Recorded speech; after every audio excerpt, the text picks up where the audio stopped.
I'd like to welcome you all here. Extremely pleased to be able to host this event. The format of today will be introduced by our Chancellor, Adrienne Clark.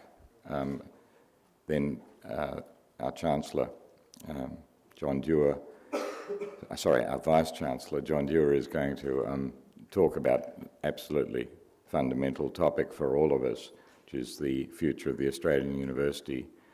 There'll be a short amount of questioning from myself and Adrienne Clark, but then I'd really want to have maximum possible time for audience participation and for questions about the future of the place all of us, I think, feel is important to both our own lives and the lives of our friends, but also the country. So if I could ask Professor Clark to introduce the speaker.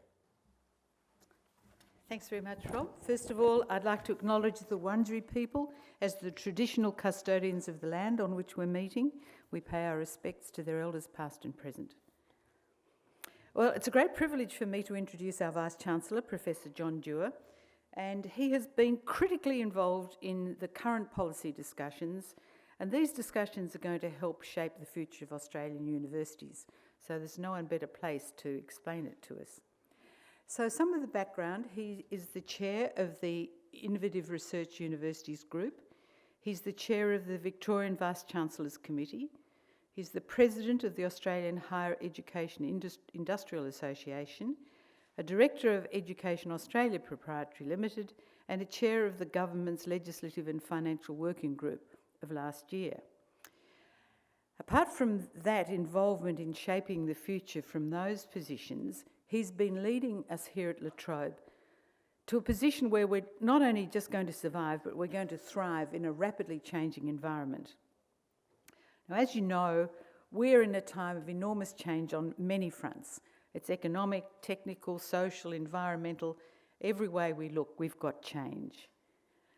But times of change, of great change, are also times of great opportunity, if only we're smart enough to see the opportunity and nimble enough to respond to it quickly.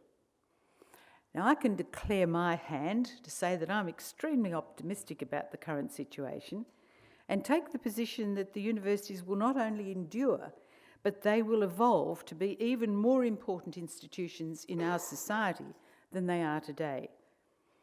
Now, why do I say this? Well, I take a very long view. After all, universities in the Western world have survived as communities of scholars and students for over 1,000 years. So Bologna, Oxford and Cambridge universities were all established in the 11th century. And they survived huge social and political changes, wars, riots, and extraordinary technological revolutions. So for them, in the 15th century, the massive disruptive technological revolution was the advent of the printing press. Suddenly, books and knowledge were accessible to many and not confined to just the privileged few. And as a result of that, scientific revolution started because scientists could communicate with each other and share their knowledge and build on each other's knowledge and each other's discoveries. And that, of course, led to more change. Ideas and thoughts spread. Of course, they spread much less rapidly than they do on Twitter and Instagram, but much faster than in the preceding centuries. This was a huge revolution for the universities and, of course, to the whole community. In our much more recent past, mass communication by radio and television then hit us in the 50s, or radio before then, and the universities adapted in spite of the grim forebodings of the time. And I could reflect briefly on my own experience and the changes I've lived through.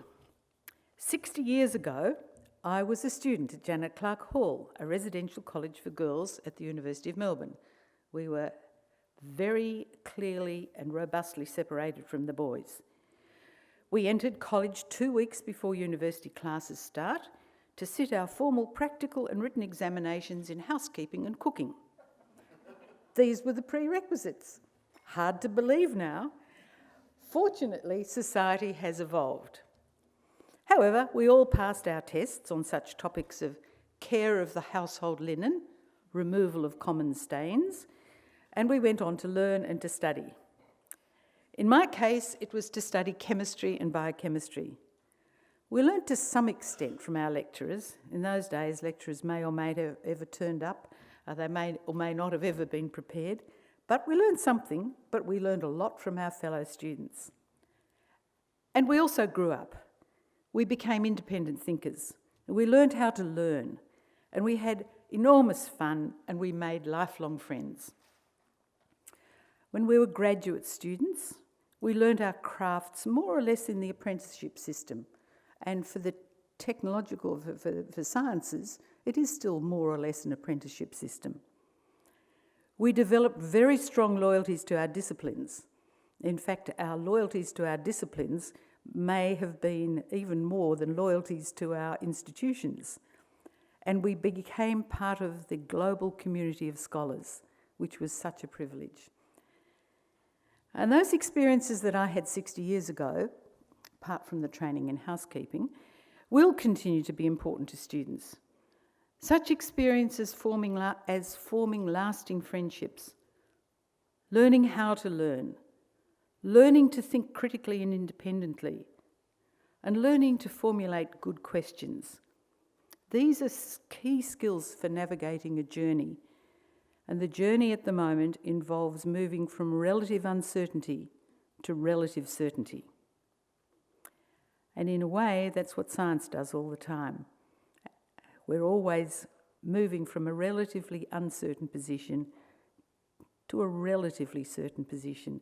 And we find ourselves in a similar situation in society and for the university's position today. But I'm very confident that universities will survive to provide these enduring experiences for students, as well as introducing them to their professions. And I now turn to Professor John Dewar to give us his views on a likely future. Professor Dewar.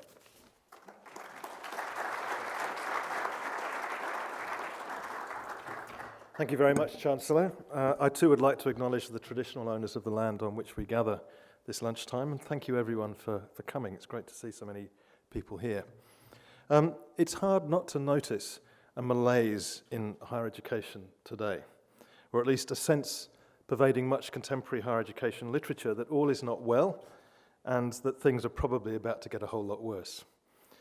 For example, the recent article in the Higher Education Supplement by an anonymous author called "Bean Counters Now in Charge of Our Unis" argued that, quote, "what is happening at Australian universities these days is even more transactional, technocratic, institutionalised, corporate mindset, not to say Asperger's, than ever."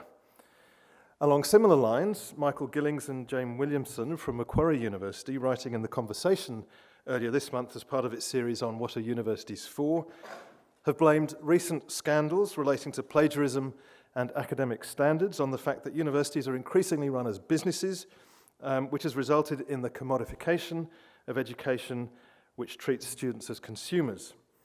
This, they argue, creates the perfect conditions for academic dishonesty and cheating. And perhaps the most despairing of all observers, Raymond Gaiter, argued in a Meanjin essay published in 2011 that the incursion into universities of what he calls managerial newspeak has meant that universities are now, quote, dominated by a largely instrumental conception of their nature, which has led to a loss of any collective sense of the intrinsic value of study or of university as anything more than, quote, a high-flying institution 3 stages past kindergarten that excels at research. We're also regularly told that staff morale is at rock bottom in the sector and that students are adrift academically and probably cheating on a bigger scale than ever before. Now, these are chilling assessments indeed, with some recurrent themes running through them. But I want to suggest today that they're not entirely accurate, and that our current circumstance is, at worst, more ambiguous than these accounts suggest, and at best, a cause more for optimism than for gloom. But, and there are a couple of conditions on that optimism. The first is that we're able to recuperate the idea of a university, to something that will serve us well in the conditions that will foreseeably surround it and condition it in the future.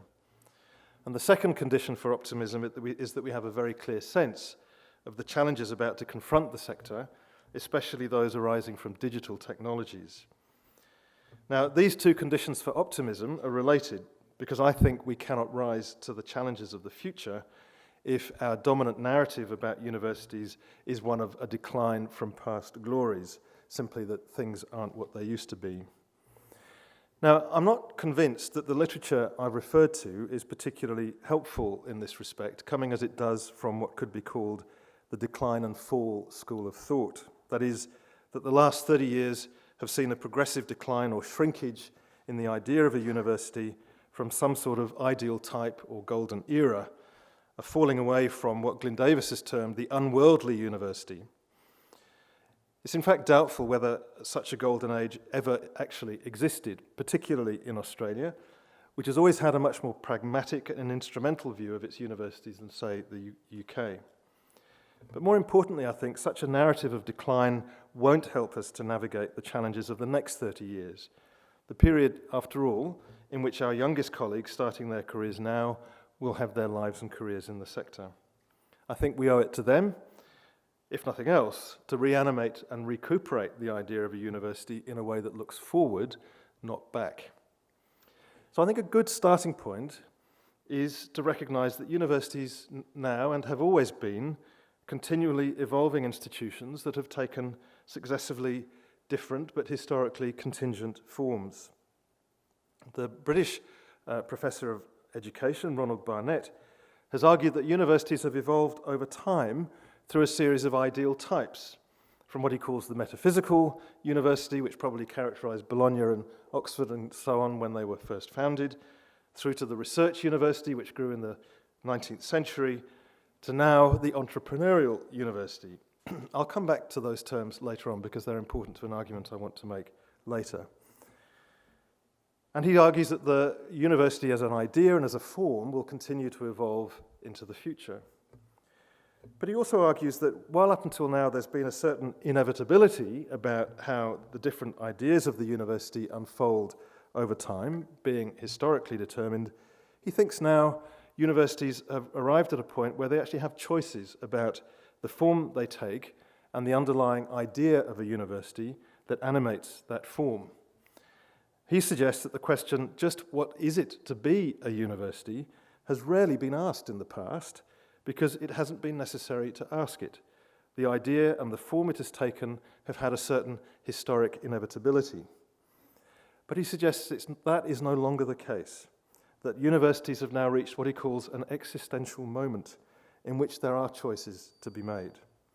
And part of those choices consist of how universities choose to rise to the challenges about to come their way.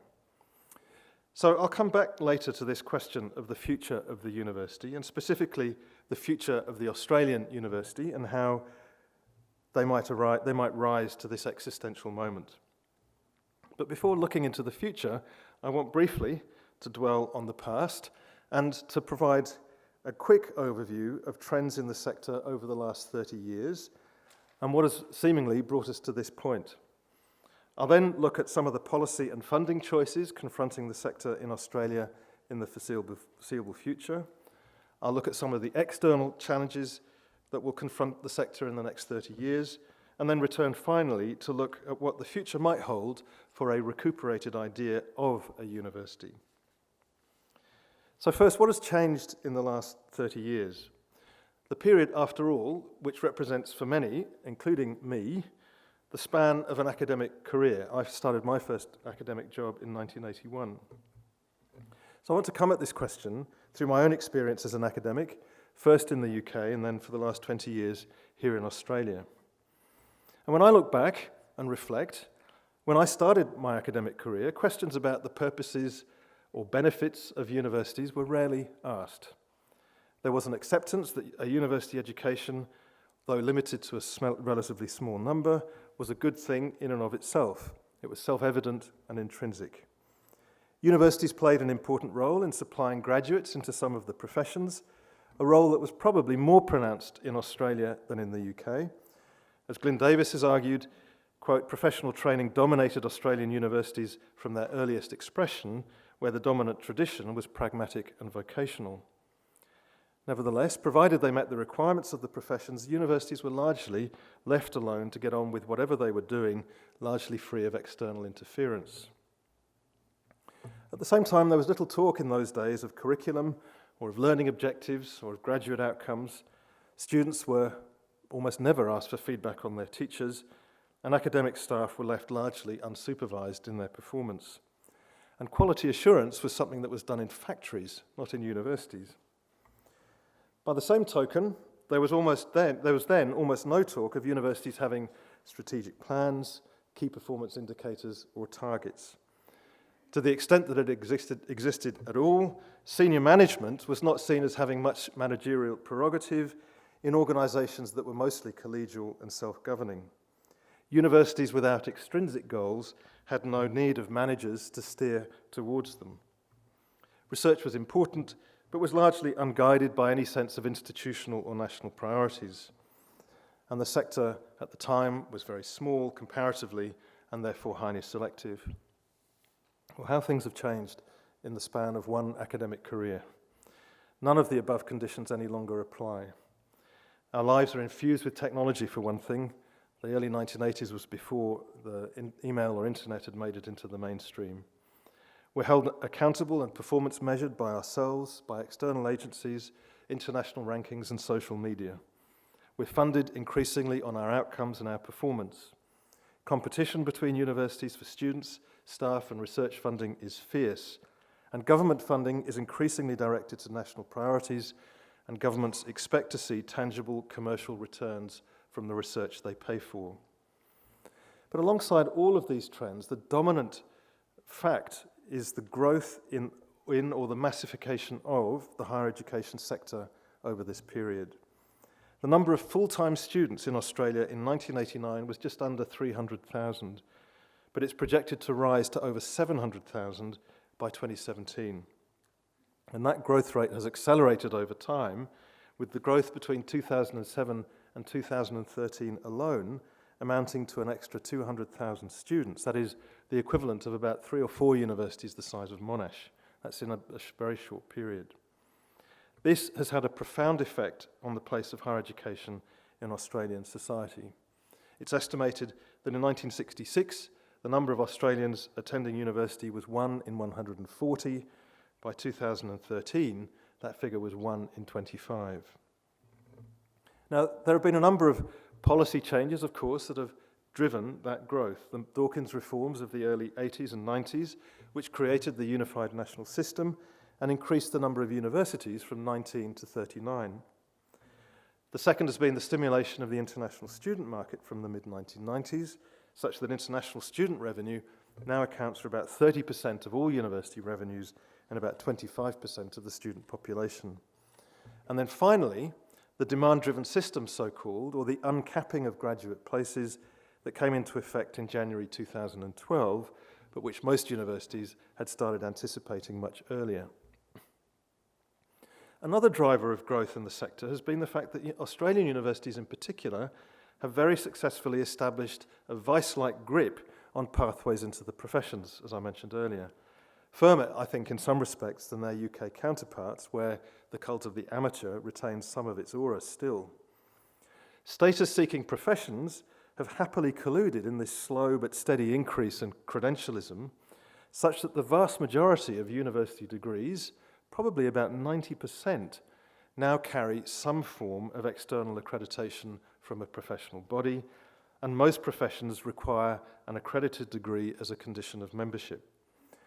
One consequence of that is that there are now large swathes of curriculum taught in universities over which the universities themselves have relatively little control.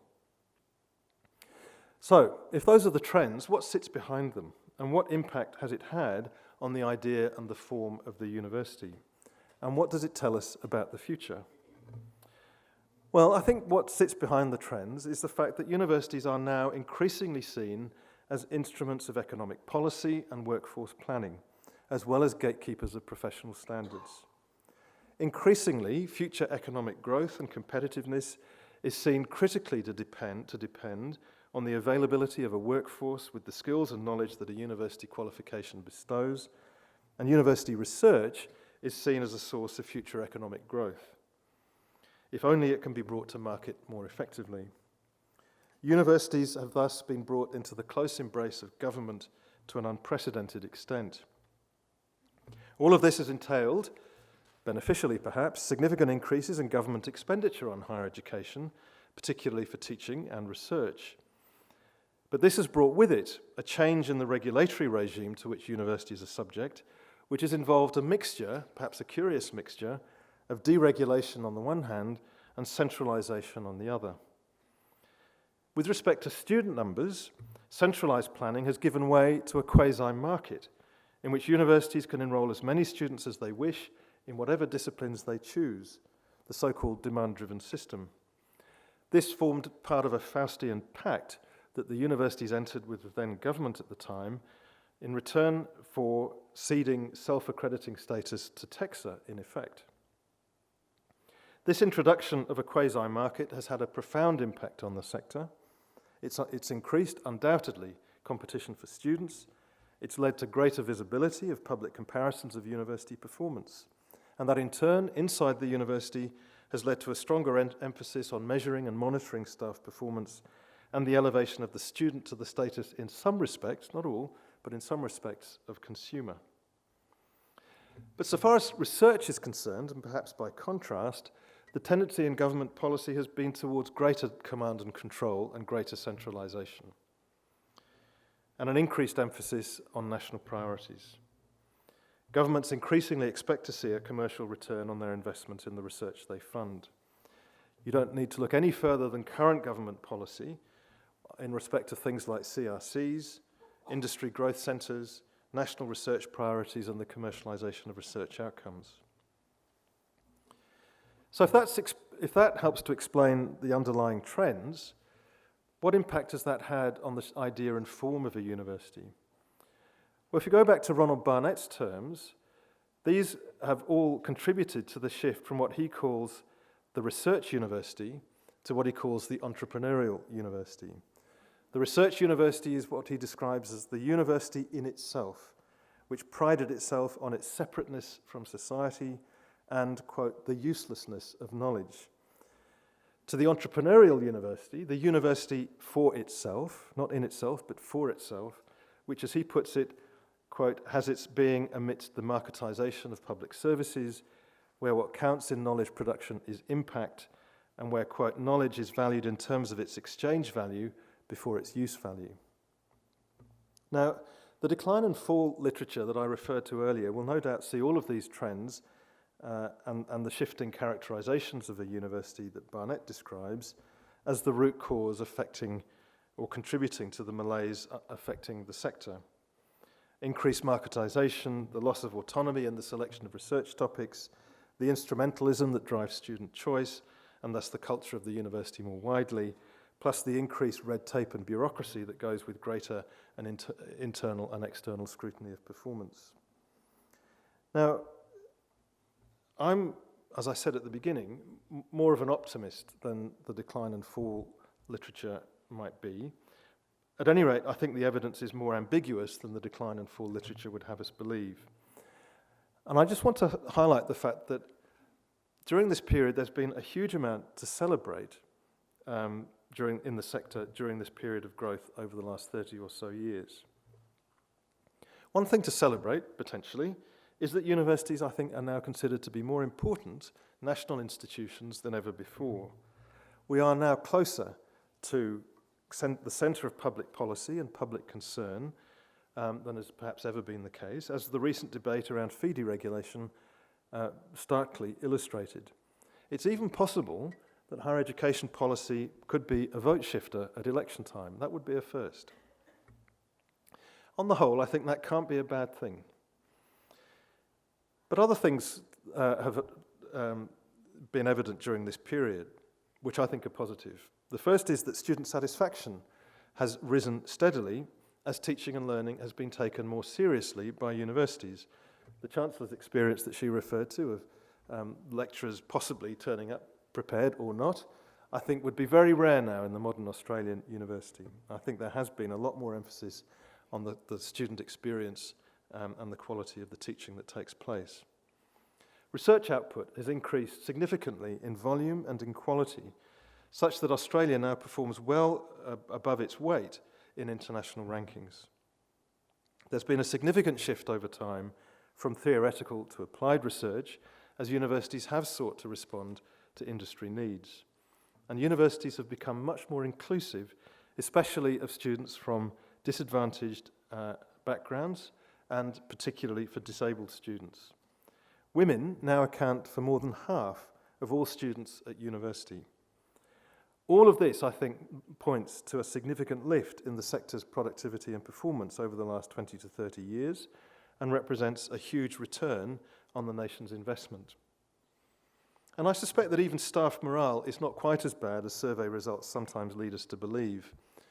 In his book, the late David Watson wrote, his book called The Question of Morale, Managing Happiness and Unhappiness in University Life, it's a great title. He wrote that academic staff responses to questions about morale are often complex and contradictory. While morale generally in an institution will almost always be described as rock bottom, questions to individual academic staff about what they're currently working on will, he says, be full of life, of optimism, and enthusiasm for the task at hand. The key variable, he suggests, seems to be the extent to which staff feel that they exercise control over their lives within the university. So while staff might have a positive view about morale in their own small work group or in their immediate projects, they're likely to believe that morale overall in an institution is low and probably declining. But I think, nevertheless, that there are grounds for optimism in spite of the decline and fall school of thought. But in any case, as I said at the beginning, I don't think we can turn the clock back to earlier modes of the university, no matter how much we might yearn for it. Wider forces that we have limited capacity to control have driven various successive modes of the university over time and the ideas that have animated it. We can lament the passing of the research university model, or the unworldly university, if indeed it ever existed in its purest form here in Australia, which is unlikely. But we have to prepare ourselves for what's coming by being ready to embrace the future and the possible forms of the university that it may entail. So, what of the future? Well, the Australian university sector is in part the product of government policy and funding. To date, this has produced a remarkably uniform sector. Or as Glyn Davis has put it, the system has created what he calls an imperative to standardisation around the Australian norm of a university, which is autonomous, professional, comprehensive, secular, public, and commuter. Attempts to deviate from this norm, started at universities like this one, have gradually been pulled back to the conformist centre. One measure of the uniformity of the Australian sector is that almost all Australian universities are doctoral awarding universities. Whereas if you look at more diverse sectors like the US, the equivalent figure there is just 28%, measured by the share of total higher education enrolment. Now, to Glyn's list of characteristics of the Australian norm of a university, I would add the characteristic of size, because Australian universities, including our very best, are very large by international standards, some with operating budgets closing in on $2 billion a year. In other countries, by contrast, there's often a quite different relationship between size and prestige. Harvard and Oxford, for example, would, in Australian terms, be small regional universities. Now, this imperative to standardisation reflects the uniform set of incentives that government dangles in front of the system. Government ultimately gets what it regulates for and what it funds. However, I think we might be at a point where this is about to break down. The inevitable unfolding of successive ideal types, as Barnett has suggested, may have reached that existential moment that, as he puts it, has optionality written into it. And this may be as true for Australia as it is elsewhere for much the same reasons. So let me start with funding. I suspect that we have now reached the outer limits of government's willingness to sustain the higher education system at the current scale and unit of resource. Let's remind ourselves that in the last 2 years, both sides of politics have proposed cuts to the unit of resource. That is, the amount universities are paid per student to teach students. Policymakers now face what you could call a trilemma of ensuring affordability to government, affordability to students, while still ensuring that universities have adequate resources to do the job properly. Now, of course, the case for increasing government support for universities should always be pushed hard, very hard, and we should never accept as inevitable a declining level of public subsidy. But the challenge for governments is that of managing and sustaining growth. As the Carnegie Foundation has put it, as a system grows, it emerges from the obscurity of the relatively small elite system with its relatively modest demands on national resources and becomes an increasingly substantial competitor for public expenditures along with housing, welfare and defence. In a sense, the system has become a victim of its own success, or at least of its own scale and significance. So, assuming that we are not on the brink of a new golden era of public funding of higher education, there are two broad policy directions we could now take. The first would be to ask students to pay more, so as to reduce the role of government in funding university education. Or more accurately, I should say, further to reduce the role of government in funding university education, given that the government contribution to university revenues has declined from over 80% in 1989 to about 40% now. Now, the Pine Reform Package, that I'm sure you all know well, offered an extreme version of this broad policy direction, namely the complete deregulation of student fees. But there are other and less dramatic reform options at this end of the policy spectrum. But at the other end of the spectrum lies the second direction that reform could take, and that would be to restrain growth in the system, and perhaps even to reduce the overall size of the system in order to maintain current levels of public subsidy and to contain or even nullify the need for increases in student contribution. A version of this will, I suspect, form the core of Labour's policy that it will take into the next election. And any recapping of the system will entail at least some return to centralised planning and control of student numbers across disciplines. But ultimately, at its heart, the question here is one of a trade-off. How much do we value scale and accessibility of a higher education system on the one hand over maintaining student contributions and government subsidy at current levels? How do we strike that trade-off? And I think we're very close to having to decide how we want to trade those two things against each other. So if, as I expect they will, each political party will be taking diametrically opposed answers to this question to the next election, then we are indeed at an interesting point in higher education policy in this country. Will we go down a deregulation route, or some version of it, or return to a more capped system and more centralised control? Now, as I'm sure you all know, my own view is that some form of fee flexibility is needed and will be needed as part of an overall package, and that this is going to have to be an inevitable feature of the system in the long run. But let me explain why I hold that view, and there are really two reasons. The first is I'm a very strong supporter of the demand-driven system. It's been a great innovation for Australian higher education. It's allowed institutions to increase enrolments in areas of need, especially in parts of the country where participation rates in higher education are low. And it's allowed institutions to address workforce shortages, especially in science and health disciplines, which have been the biggest beneficiaries of the demand-driven system. It's increased participation amongst disadvantaged groups. On balance, I would prefer to see that system maintained, even at the expense of increased student contributions. But the second reason is that the current system offers overwhelming incentives to universities to grow. That's because remaining static in size will not cover the year-on-year increase in costs that every university faces or fund the research aspirations of each institution. So universities, especially those that are keen to feed the rankings monster, respond by taking up more students to make up the difference.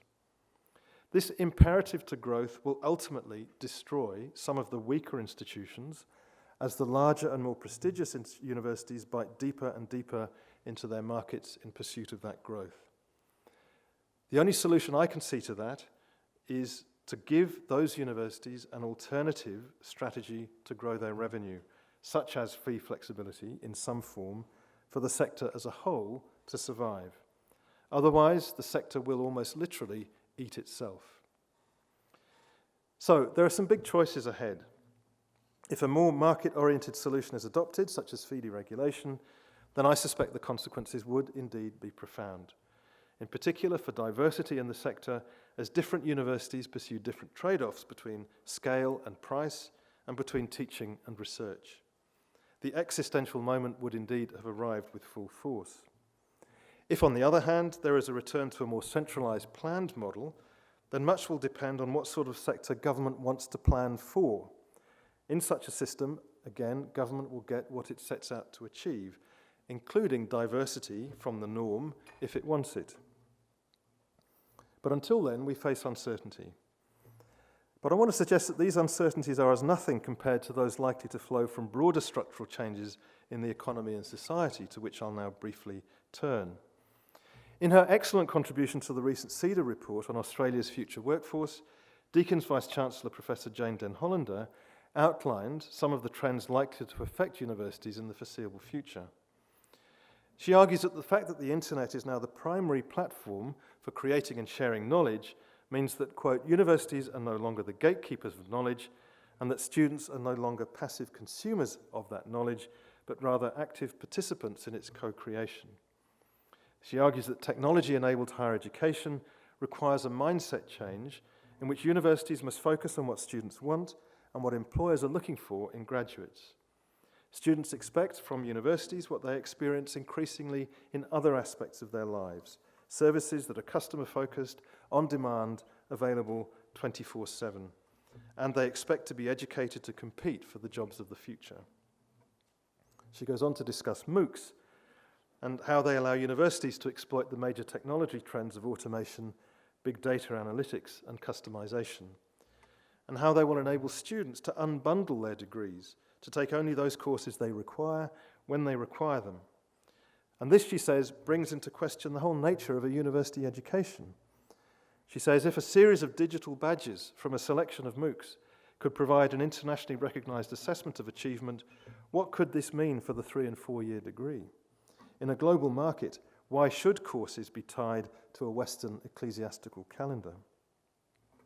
Now, Jane's piece inevitably raises more questions than it answers, but when combined with the stark policy choices that face our politicians, it feeds my sense that universities now are on the brink of potentially radical disruption and change, whether driven by further marketisation of the sector or by the impact of technology or a combination of the two.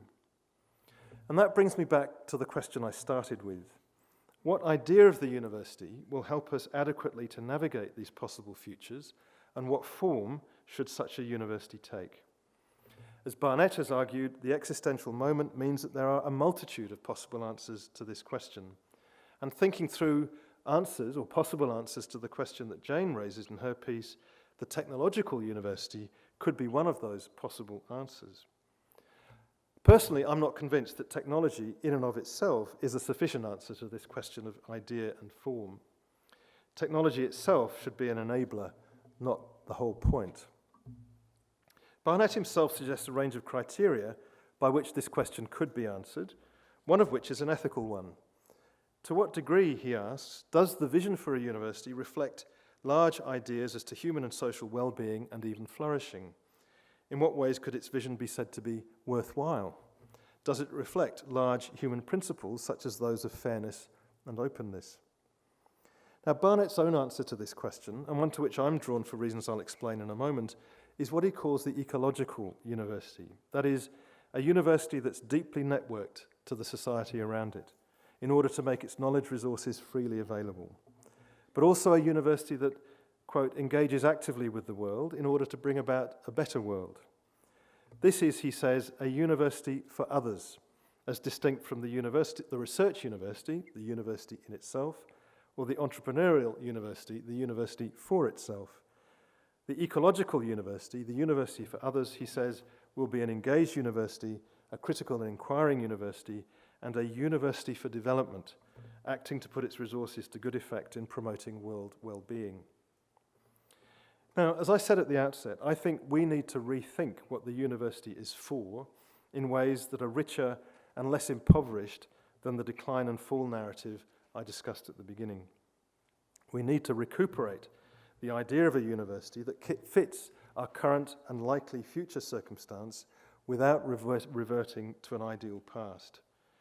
If the existential moment is indeed truly upon us, then each university will have its own choices to make about its future idea and form. Now, the reason I'm drawn to Barnett's idea of the ecological university is both for its intuitive appeal, but also for its empirical fit with what we're doing here at La Trobe. After all, we have dedicated our research efforts to solving some of the world's most pressing problems. We have committed to educating our students to be global citizens who understand sustainability thinking, and we make our knowledge resources freely available, either through the activities of our public intellectuals and the public scholarship in which they engage, or through our participation in things like the Easy Access IP scheme. In short, La Trobe could be seen as an emergent instance of the ecological university, the university for others, and perhaps as an exemplar of a more hopeful future for the idea of a university.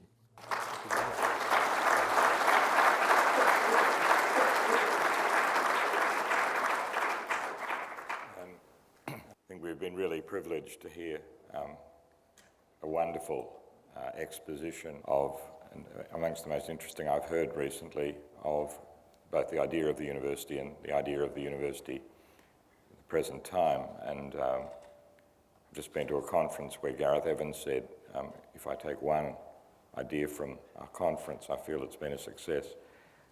I've actually already got two ideas. One is that 60 years ago, female students were asked to learn how to cook and sew, which I had not heard, but more seriously, the idea of the ecological university is just, I had not encountered before, and I find it extremely interesting, and I've spent a lot of time trying to think it through.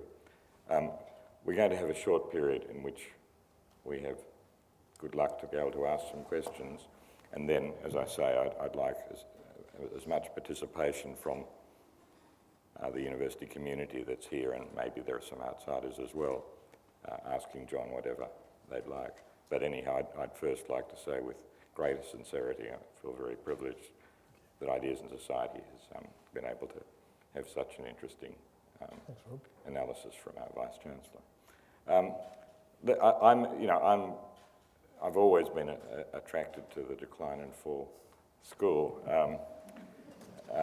but also for quite a long time recognised that it is in a way an exercise in nostalgia. But can I ask a question about this? I say this is begin with an experience that genuinely happened to me last night as I was returning by aeroplane from Canberra to Melbourne. It was in a bus that was taking me to the long-term car park, and a young woman came up beaming and saying, "Do you remember me?" And she'd been in a class where we'd discussed through whole books and through films the architecture of the 20th century, the politics of the 20th century. And she said how interesting it had been and how important it had been. So that's my question really is, we've had some very distinguished voices in Australia. Raymond Gaita is one, but also the great novelist, John Dewar, Pierre Ryckmans, the sinologist, and who under Simon Leys really changed the way people thought about Maoist China in the world. And they are defenders of this old idea of the university, which is an unworldly institution in which what I call the permanent and temporary residents, the scholars and students, come together to pursue truth under frameworks of discipline, say. And the Chancellor mentioned Bologna and Oxford 1,000 years ago. It's a long tradition. And I suppose the most important thought I had at the end of my career was how can, given the absolutely reasonable account you give of the forces that have changed things, is there any way in which that 1,000-year-old tradition can be somehow maintained within the framework of, let's call it now, the ecological university? Yes, I do, actually. And part of what Barnett's trying to get at, I think, is that this idea is a way of doing precisely that, of preserving that notion of independent thought, critical inquiry, training in the discipline, as the Chancellor put it, of thinking, but at the same time in an institution that sees itself as taking its responsibilities to the broader community very seriously. He talks about that reconciling of being authentic to your own self, your own nature as an institution of inquiry, but also being true to your responsibilities as a public institution. And that's partly why I'm drawn to the idea, because it does seem to me to allow universities to retain exactly the sense that you're talking about. Although I think the ways in which those encounters will happen will be very different. I wouldn't be surprised if in the end of the career of some of the young academics who are in the audience, they're greeted by a student who says, I thought your blog or your wiki or your that online tutorial we had was fantastic. Or, so I think those encounters can still happen, and I think we can actually expose students to a broader range of those encounters through the use of technologies, for example, than we're able to at the moment. But yes, I would certainly hope that we can preserve that sense of training in a discipline in a way that's speculative, inquiry-driven, and not all the time wholly an instrumental approach to education. And the way I read people like Ray's sort of lament is the creeping instrumentalism in higher education, which to some extent I agree with Glyn Davis. He's probably overstating the extent to which that was never a feature of Australian higher education. But I think preserving that sense of critical, independently minded inquiry is possible and desirable and consistent with that notion of the ecological university. Adrienne, would you like? Yes, well, I think our Vice-Chancellor has laid it out pretty starkly of the choices, probably a binary choice that's going to come at the next election. And it probably will be an election issue. And one will be some version of deregulation, and the other will be some form of control and a restriction of numbers. And to what extent, Vice-Chancellor, do you think that the university's leaders and university staff should be involved in the debate that will lead up to the election? Oh, 100%. Although I think the universities who speak through their peak body have probably they've got a bit of a hurdle to surmount, I think, particularly with the Labour side of politics, where I know, having spoken to some senior members of the Labour Party in the last week, where there is still a high level of anger in the Labour Party at the way the universities, first of all, opposed the Emerson efficiency dividend and went very public with a very ferocious level of opposition, and then subsequently appeared to support the Pine reform, even though that support was very qualified. And I think there's deep resentment in the Labour Party about how universities sort of let them down in that respect. So I think there's going to be a real job to rebuild a relationship on the Labour side of politics. But we have to be involved, and I think it will be a higher profile issue next time around. And to some extent that difficulty was that it was not apparent in the Pine proposal that there would be the opportunity for young people from underprivileged backgrounds to still have good access to higher education. And that's something that the Labor Party will, and rightly I believe, seek to preserve. And it's very important for our society that people from an underprivileged background will continue to get access. It's really the basis of a stability in our society, I believe. So yes, it's going to be a bit of a struggle for Universities Australia's voice to be taken. But what other bodies, what other avenues, what other ways of influencing, and do we have a clear unified idea of where we'd like to go? That's an interesting question. Because this, I mean, if you present a unified view from the sector to the electorate, then we've got a better chance of achieving it. But if in fact there's too many voices being heard, then the government will take control. Yeah, well, I mean, I think I've made my views pretty clear, but I think the challenge for the sector is going to be maintaining unity, because there will be very different views within the sector about this. In a way, what I say is in a strange way, continues this thought about universities and government. In the old tradition of which Decline and Fall School, one of the ideas that was absolutely seen to be fundamental was the idea of the autonomy or the independence of the university from the state or government.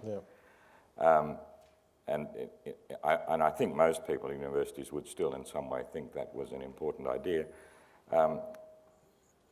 I think one of the interesting features of Australian political culture in the last decade, maybe longer, is the withering away of an understanding of what autonomous or independent institutions, which are partly or wholly funded by government,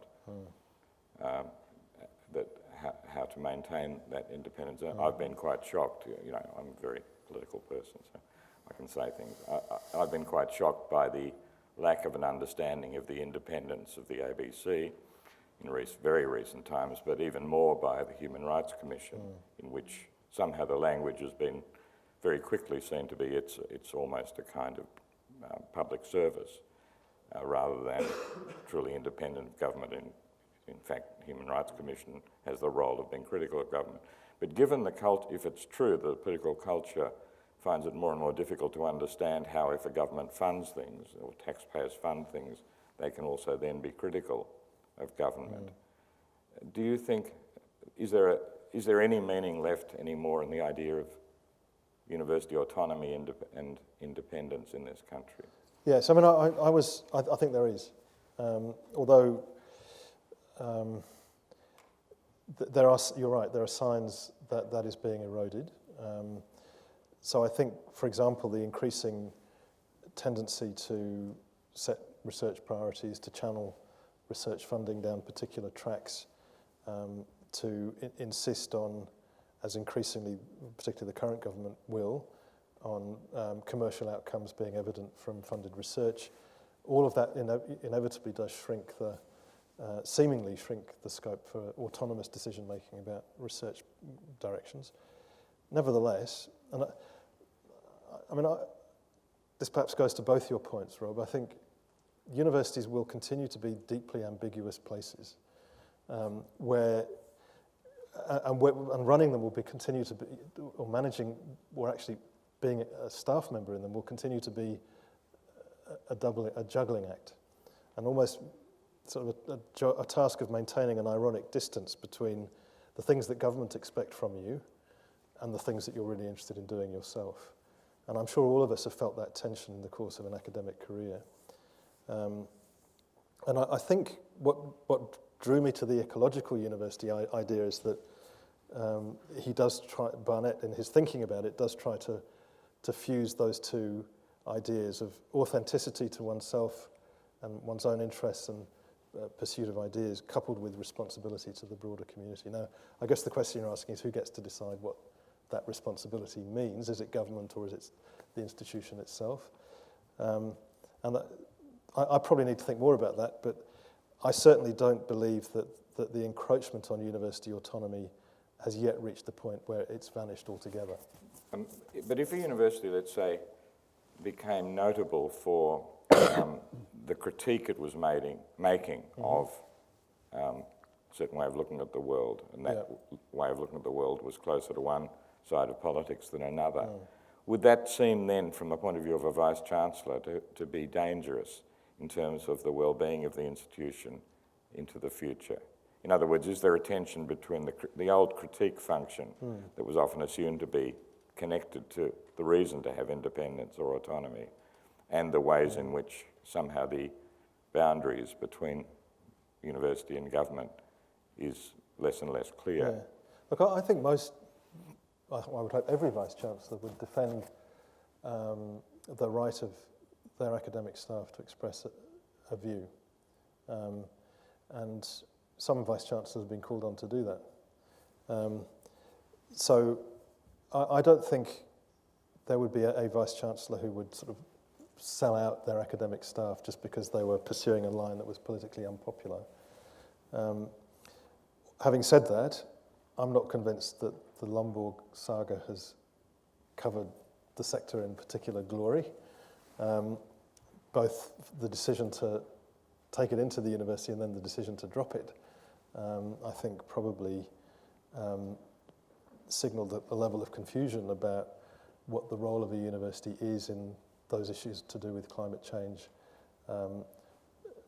what the role of a university should be in hosting a function such as that, and then having decided to take it on, then to drop it because it was causing a problem. So as I said, universities are ambiguous places, and I would hope that provided an academic staff member was expressing a view that was squarely within their field of expertise and was based on a sound body of research, that they would not be criticised or penalised by their institution, in fact would be supported by their institution for maintaining that line even though it was politically unpopular.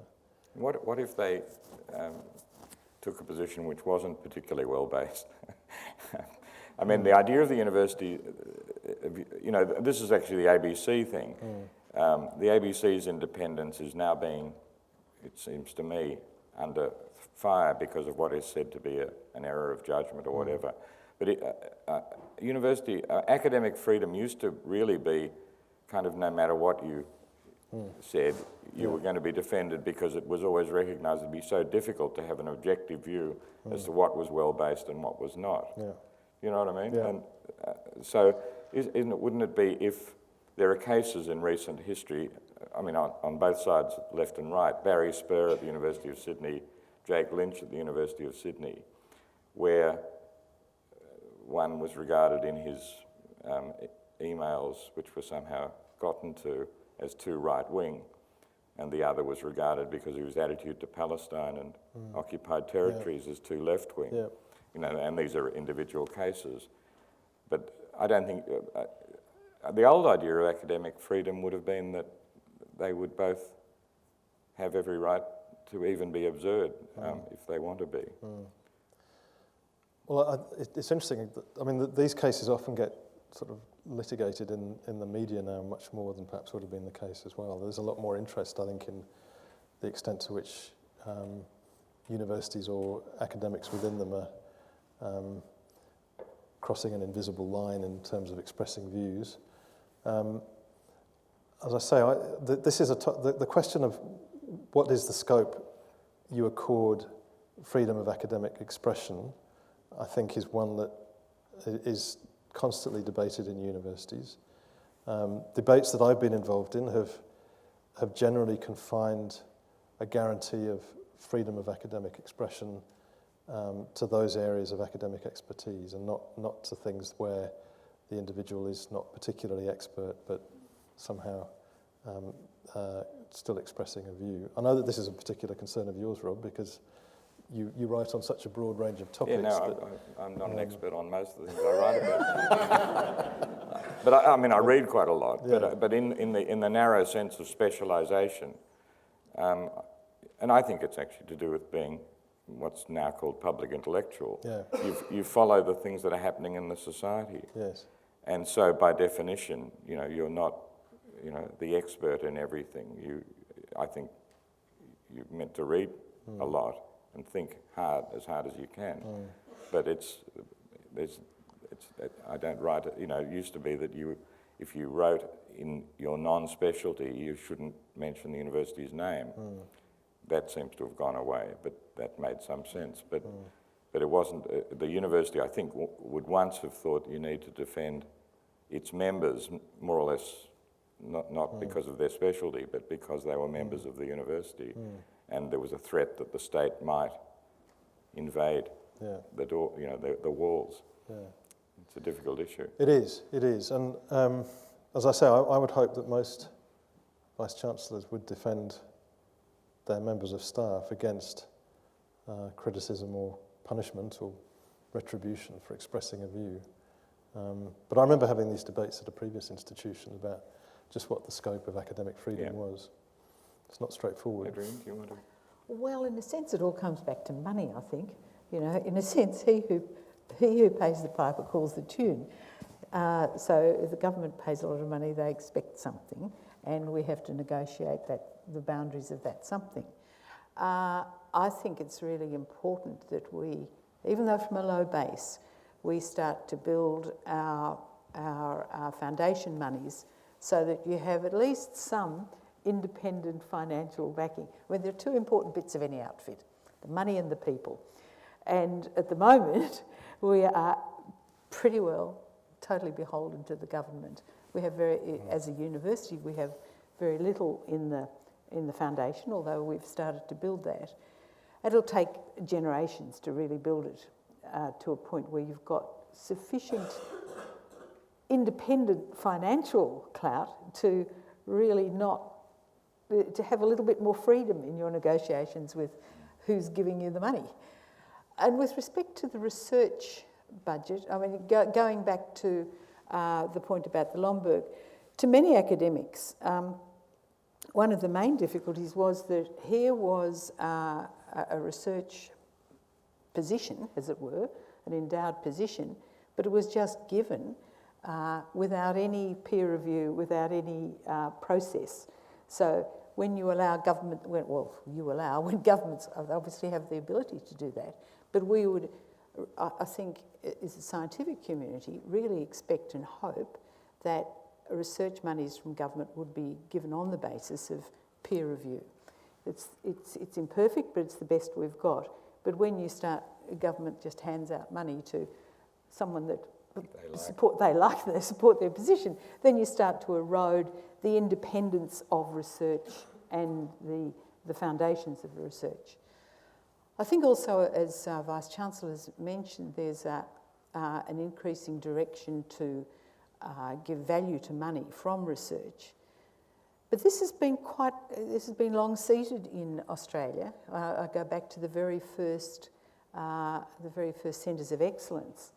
They were to be in plant science, in mineral science, in information technology, which were seen to be important, and that's okay. Within those, each of them did amazingly excellent fundamental research. They had a one-line budget, and they could pursue ideas, and they could build risk into those ideas.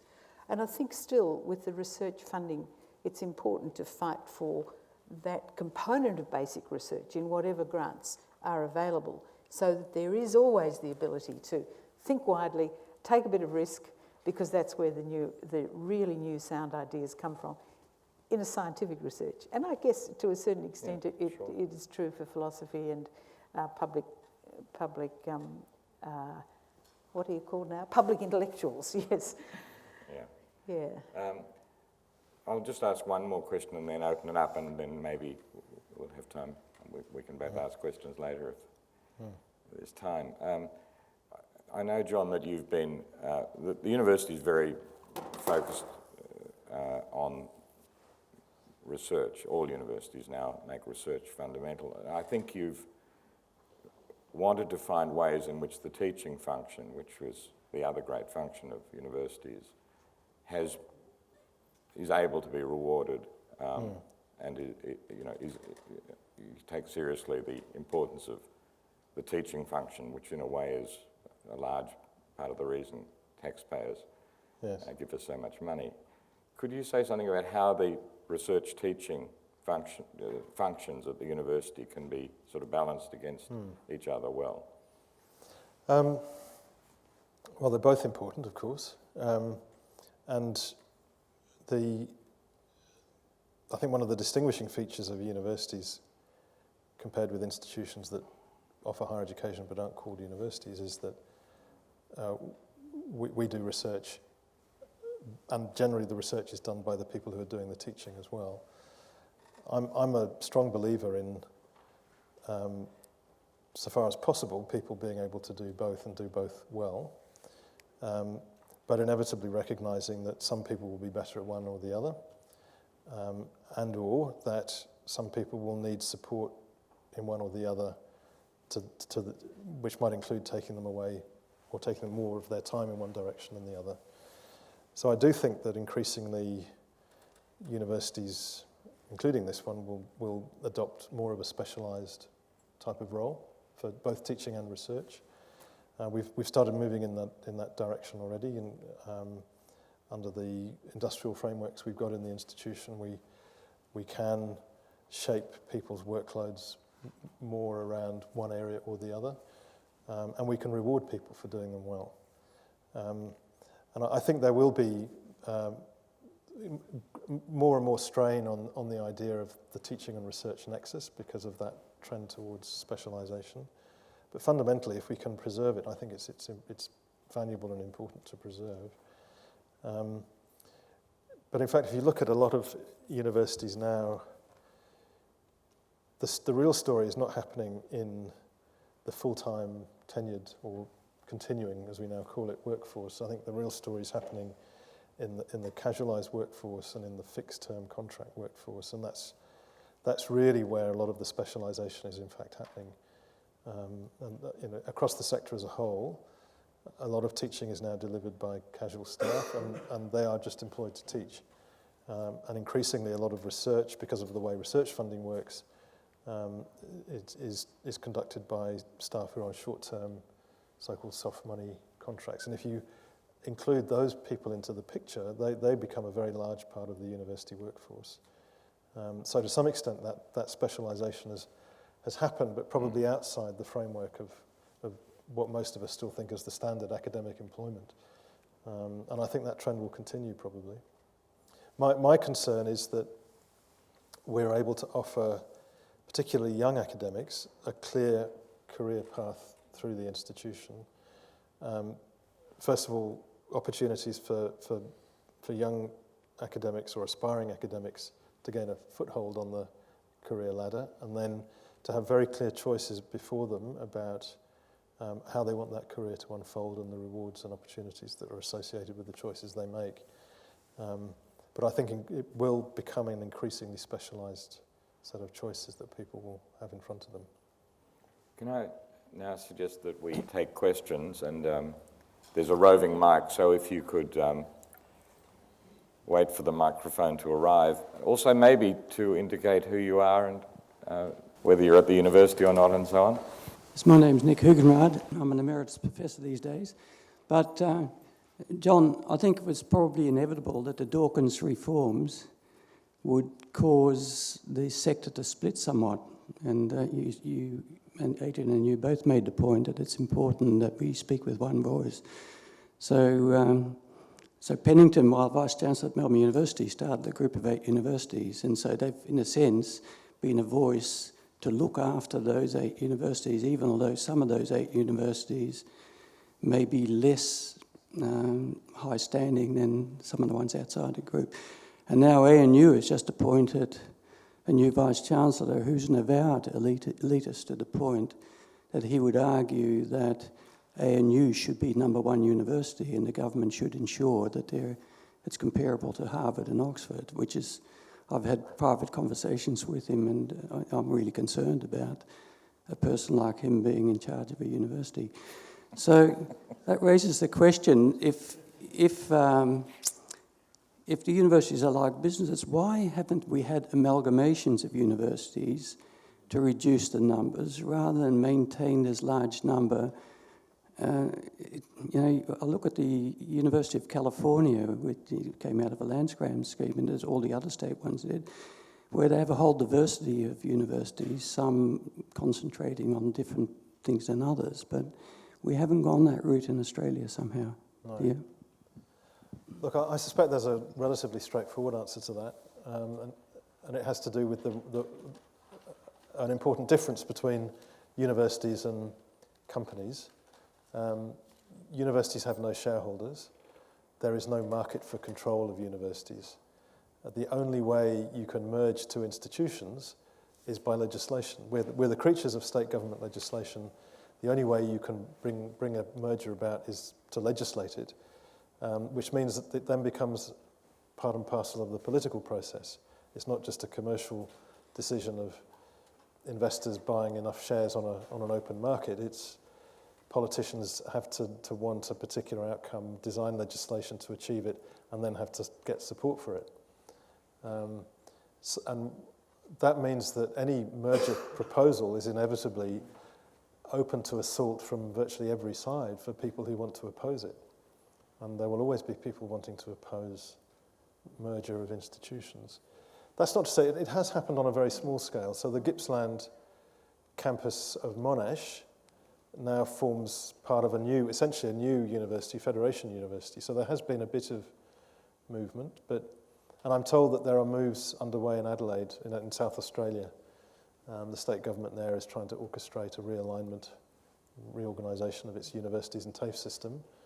But it's very hard because in the end, it's a political process it has to go through. James Ottaway from the PPE Society of La Trobe. I'm also a third-year student in the Bachelor of Politics, Philosophy, Economics. As much as I love my degree here at La Trobe, I'm disappointed in the cuts to the economics subjects that's happening to La Trobe. But of course, I understand that you have to operate within a budget. It's because of this that I'm perfectly willing to accept deregulation, because I'd be happy to pay more in order to have the subjects that I want. But of course, when I was choosing which university to go to, I didn't know what I would actually get at each university. So I guess my question for you, John, is under a deregulated system, what would you spend the money on? And how would you address the information asymmetry that future students face when choosing a university? That's a great question. Firstly, we have given thought, obviously, to what we would do in a deregulated fee environment. And our starting point has been, what do we think the students that we engage with would be willing to pay for a degree at La Trobe, or able to pay? And the conclusion for the most part is that not a great deal more than is being paid at the moment.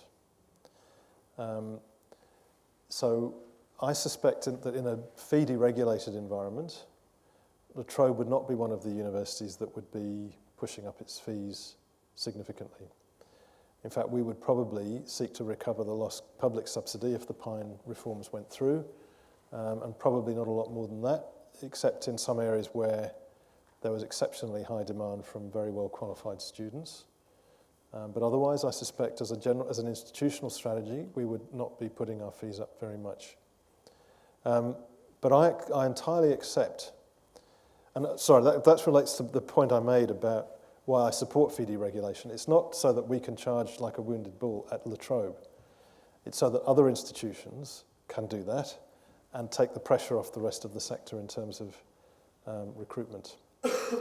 On the second part of your question, I absolutely take your point that students, when they purchase a good, if you want to call it that, often don't know what that consists of. And in fact, you're dealing with an institution on the other end of the contract who retains the right to change, as you've just highlighted, the terms of delivery at any point. Up to a point. So I think the universities would have to be much more transparent about what students would get, and much more transparent about where the money goes. And that, I think, would be quite difficult for some institutions whose pricing would be based largely around their research ambitions, which for a lot of institutions would be the case. But I entirely accept that it would be incumbent on universities to be much more open about where the extra money goes and what students are getting for it. Absolutely accept that. There's a question Teresa. down the back. There's one at the front too, One at the front too. over here. Teresa O'Connor from the Trobe Health School in Bendigo. Thank you for the models. I like the notion of an ecological university. I think it aligns philosophically more than an entrepreneurial university.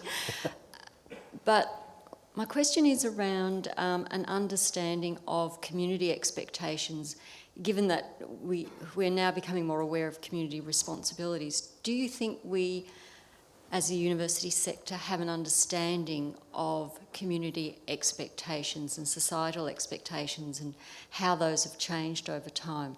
And I say community knowing that we pride ourselves in meeting diverse student needs, but I'm not sure if we really understand diverse expectations from the various sectors. So I just wondered if you could comment on how those have evolved over time and whether we're ready to meet those needs and expectations. Well, look, I mean, I think others would be as well placed as I am to answer that, but I do think expectations have changed. I mean, part of what I was saying was that I think people now do ask the question, what are universities for, more now than perhaps they used to. The whole issue of the purpose and function of a university is debated more than it used to be. I think governments are pretty clear about what they expect. I think students, as our previous question illustrated, I think are increasingly likely to hold universities to account in various ways. As to what the broader community expects from universities, I'm less certain. I think there are sometimes very unrealistic expectations of what universities can do, which we may have contributed to inadvertently. But it goes, I think, to the ambiguity of being in an institution like a university, that we claim to be for the public good in lots of ways, but then perhaps sometimes recoil from actually being held accountable for whether we deliver it or not. And I think, the previous question was such a good one in that sense, because I think it does highlight the extent to which the claims that universities make on the one hand and the extent to which they actually deliver on them on the other are going to have to come more into line, possibly. I'm Jenny, I'm an art student. So you've kind of been framing the discussion currently about us against the government, which means, autonomy versus control. And that's not necessarily the way it needs to be. Consumerism is based on marketing a product and then making a profit from it. I've actually been through private education, which relies heavily on consumerism, marketing that product and then making the profit. And I can tell you now it's not great at all, actually. They don't really care about your growth as a student. They are there for the money. The classes are very blended. They're incredibly online. They're heavily straining on the eyes, and especially if you have a disability, it's incredibly hard to participate in that course.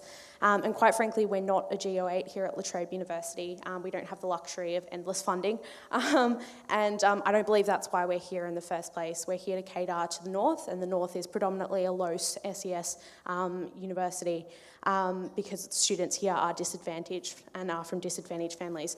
70% of the Australian population actually don't... Can we get towards a question? Yeah, I'm coming. 70% of the Australian population actually don't agree with deregulation. And so my question to all of you is, why are universities, particularly in Australia, afraid or not willing, whichever way you want to spin it, to fight against the increased fee cost to students in a system that is proven in other countries to largely disadvantage the sector and the students that are the reason the sector exists in the first place? Thank you.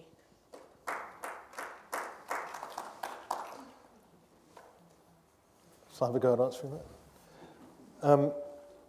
Look, I think the sector has argued long and hard for maintenance and increase in public subsidy, but without much success, unfortunately. Or at least public subsidy per student, I should say, because the amount of money coming into the sector has grown significantly in the last 5 years on the back of the growth in student numbers. The problem has been the decline in the per student rate of funding.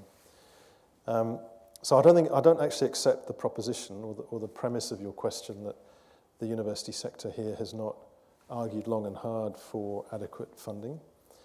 I think what you're probably referring to is why did the sector seemingly come on board with the Pine deregulation proposal last year? I suspect that's more what the question's about.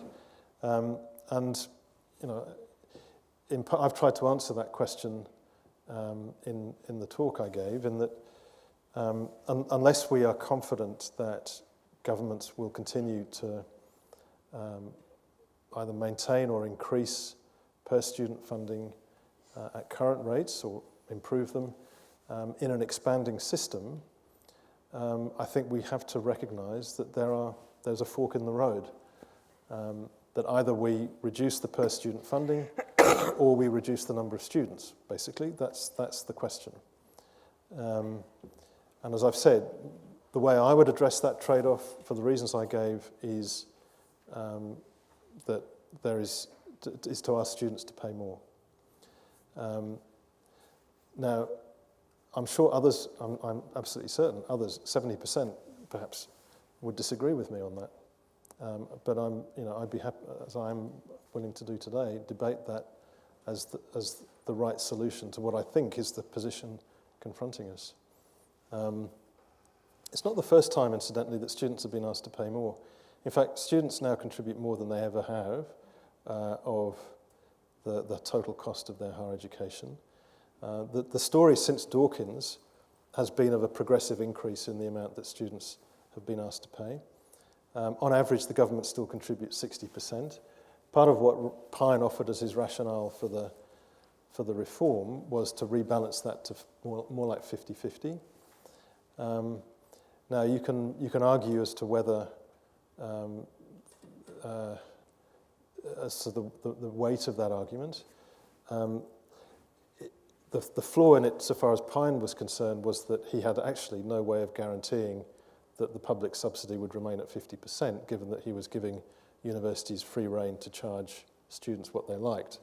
And the actual proportion that government could end up paying would probably be a lot less than 50%. But let's suppose that you accept the argument that a public subsidy is justified by the extent to which the thing being subsidised produces a public good. That's generally how economists justify public subsidy, is my understanding. And if you look at the data, the evidence seems to support the proposition that the benefits flowing from a higher education are roughly equally split between the public good and the private gain. So that's, I think there is scope on that rationale for rebalancing the contributions between the two. But I fully accept it's unpopular. It was unpopular back in 2007 or whenever it was that the then Education Minister, I think it was Brendan Nelson or Amanda Vanstone, one or the other, increased student contributions by up to a maximum of 25%. And universities were given a choice as to whether they increased up to that maximum or not. In the end, every university did go up to the maximum, and student contributions increased by 25% at the time. That was unpopular, but it didn't cause anything like the furore that last year did. And even though in a lot of institutions, the increases that would actually have resulted would have been a lot less than 25%, I would expect. So it's interesting how these issues get framed. But going back to where I started, I think we are at a point where we have to make a choice. More students or fewer students, basically, in the system. We might have time for one more question, and then, unfortunately, our time is up. Thank you, John. John Russell, Bendigo. I'm an honorary associate now, but I was here for 15 years, enjoyed it very much. Since we're talking money, I might just raise the question about, and it's not a personal question, John, it's about remuneration to the managers of universities in Australia. And it's a hypothetical question. I think it will be a hypothetical question, unless things really change. What do you think our outlook and prospects would be for higher education if basically the vice-chancellors and our managerial structure received, were incomes and salaries were capped at basically the Prime Minister's salary? There's some fundamental things involved with that, the type of person that might come to a university. What do you think about that? Well, universities are fairly large and complex organisations. So, I mean, I realise that running a country is a pretty large and complex organisation. That's the point, John. Yeah. But I think they're not precise comparisons, because I think most politicians would see politics as one source of, over the course of a lifetime, would see a period of office in government as just one source of revenue over a period of a lifetime. So I'm not sure it's a valid comparison. I mean, there are many former politicians who've gone on to make huge amounts of money. I understand the intuitive appeal of the comparison, but I wonder about its relevance. I think the more relevant comparison is probably with those who run equivalently sized organisations elsewhere, whether in the public or the private sector. And I mean, the Chancellor's probably better placed to answer this as being the person in charge of remuneration, but we do look very closely at what other organisations of similar size, both inside the sector and outside it, pay their senior staff. It's not an unregulated. In fact, it's taken very seriously by council. Well, absolutely. I can say that the council sets the remuneration of the vice-chancellor and looks to external benchmarks and places it in the middle, in the median, of the vice-chancellor's salaries for this sector.